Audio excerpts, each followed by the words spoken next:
We've all seen them, right? Those lost souls wandering the streets, lost and alone. Maybe a little worse for wear, maybe a little beat up, but still full of that innocent hope. These are the strays, the forgotten ones, and they need our help. Every day, countless dogs are out there just trying to survive. They're dodging cars, scrounging for scraps, and facing dangers we can't even imagine. But the good news is, we don't have to just watch anymore. You can be the difference between another statistic and a real happy ending. In this video, we're going to break down the steps to safely rescuing a stray and giving them the second chance they deserve. And trust me, the love and gratitude you get back from a rescued animal, there's nothing like it. So stick around and let's turn you into a bona fide dog rescuer. Don't forget to hit that subscribe button for more life-saving tips and heartwarming animal stories. This is about more than just rescuing dogs, it's about building a better world for them, one rescue at a time.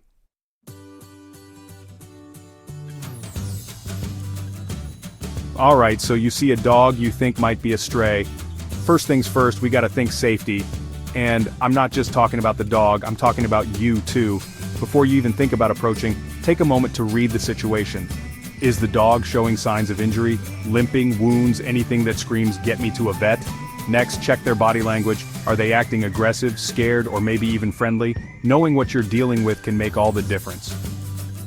And don't forget to scan the environment. Is the dog in immediate danger? Like, are they about to wander onto a busy road or get tangled up in something dangerous? These are all things you gotta consider before you make your move. Remember, every situation is different, and every dog is an individual. There's no shame in calling for backup if things seem risky. Animal control or a local rescue group are pros at this, and they're there to help.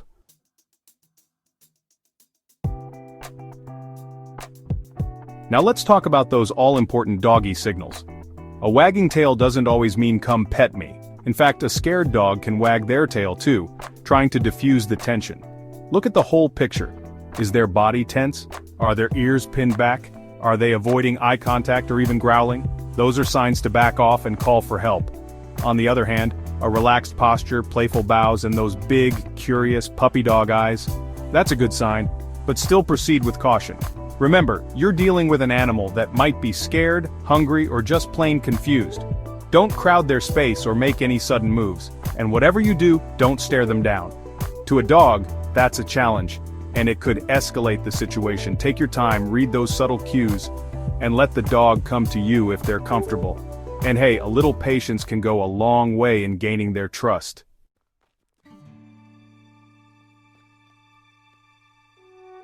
Okay, you've assessed the situation, the coast is clear, and you're ready to approach. Now, this is where you gotta channel your inner Zen master. We're going for calm, cool, and collected. No sudden movements, no loud noises. Remember, you're trying to make a friend, not scare the living daylights out of them.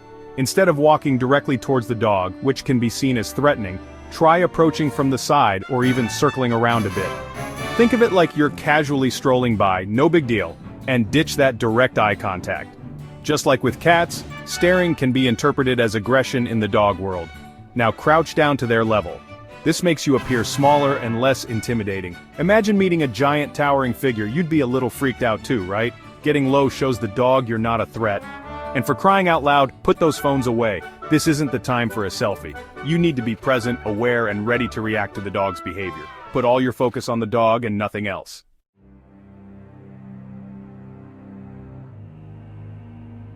Now let's talk about the power of your voice. Just like you assessed their body language, dogs are masters at reading ours. So ditch that high-pitched baby talk voice you might use with your own pup at home. While well-intentioned, it can actually be overstimulating and confusing for a stray. Instead, go for a calm, soothing tone. Think Morgan Freeman narrating a nature documentary. Speak softly and use simple, reassuring phrases like, "Hey there, buddy," or "It's okay, easy does it." You're trying to project a sense of safety and security. And here's a pro tip. Avoid reaching out to pet them right away. To a dog who doesn't know you, a hand coming towards their face can be interpreted as a threat. Instead, let them approach you and sniff your hand first. It's their way of getting to know you. Remember, trust takes time, especially with a dog who's been through a lot. Be patient, be consistent, and let them set the pace. The more you allow them to feel safe and in control, the quicker they'll warm up to you.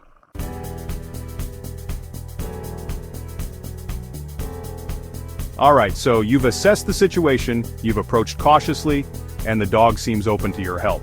That's fantastic. But now comes the tricky part, securing the dog without spooking them.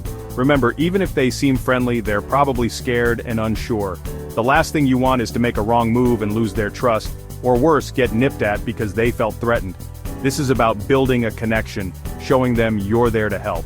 So how do we do that? First things first, no sudden movements. Keep your energy calm and assertive, just like with cats. Speak in soft, reassuring tones. Let them know you're a friend, not a foe. If you have a leash, great. If not, a soft rope or even a belt can work in a pinch.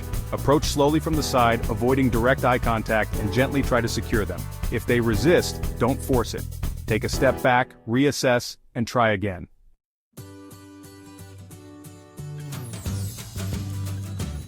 Now I know what you're thinking. Easier said than done, right? And you're right, it's not always easy. Some dogs are more skittish than others, and some might even be wary of leashes from past experiences. That's okay. The key here is patience, just like with any animal rescue. You're trying to earn their trust, and that takes time. Keep talking to them, offering reassurance. If you have some treats, now's the time to break them out. Let them sniff your hand, get used to your scent.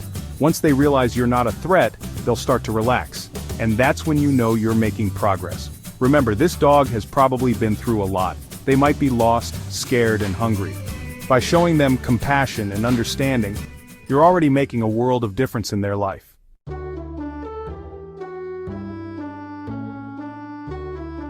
Congratulations, you've successfully secured the dog. That's a huge step. Now it's time for the next act of kindness, providing immediate care. This pup's been through the ringer and they need your help to get back on their paws. First things first, water. Just like us, dogs can get dehydrated quickly, especially if they've been lost or on the run.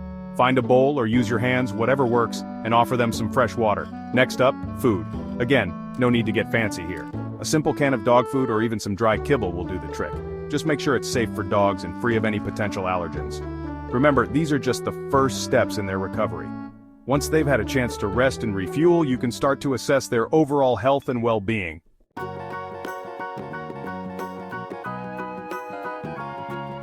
Alright, with food and water taken care of, it's time to play detective.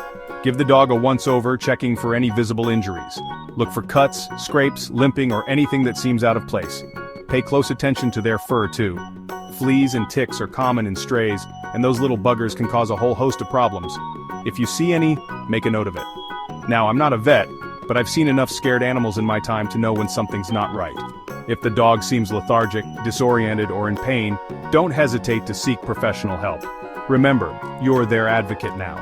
Your quick thinking and compassion could be the difference between life and death for this deserving animal.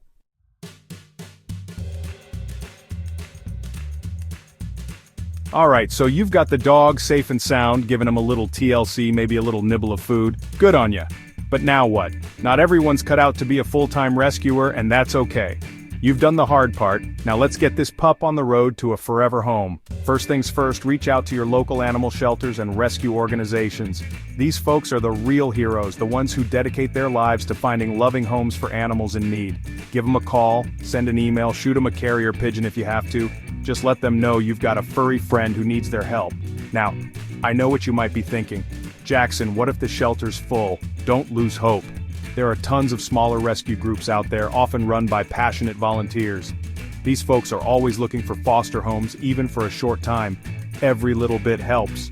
Remember, even if you can't provide a forever home, you've already made a world of difference by rescuing this dog. Now let's get him into the loving arms of someone who can give them the life they deserve.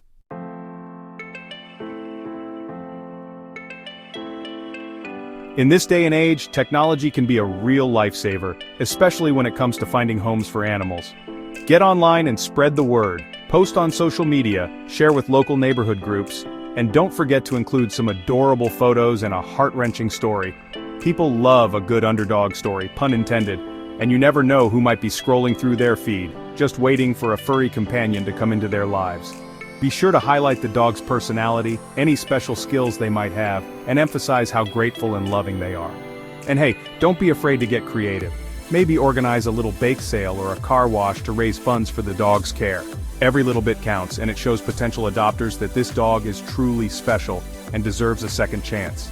Remember, The power of the internet is strong, and with a little effort, we can create a network of animal lovers all working together to find this lucky pup their perfect forever home.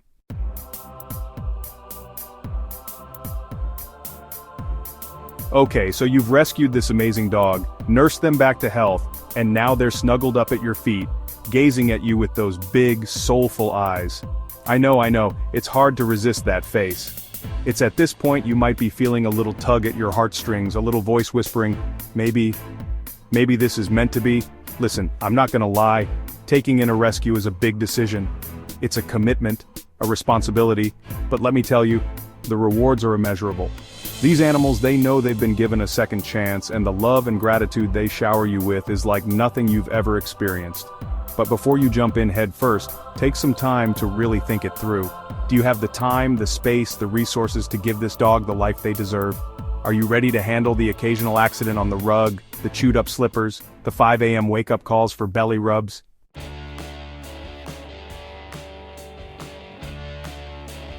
If you're still on the fence about adoption, trust me, I get it. It's a big decision, and you want to make sure it's the right one for both of you. That's where fostering comes in. Fostering is like a trial run, a chance to see if you and this furry friend are a good fit without making a lifelong commitment. Think of it as being a temporary guardian angel, providing a safe and loving home while the rescue organization continues their search for a forever family. You'll get all the joys of having a dog without the long-term responsibility, and you'll be giving this deserving pup a much-needed break from shelter life. Plus, fostering opens up space in shelters and rescues, allowing them to help even more animals in need. It's a win-win situation. You'll be amazed at the difference you can make in a dog's life, even in a short amount of time. And hey, who knows? You might just fall head over heels in love and decide to make it official. But even if you don't, you'll have made a friend for life and played a vital role in their journey to finding their forever home.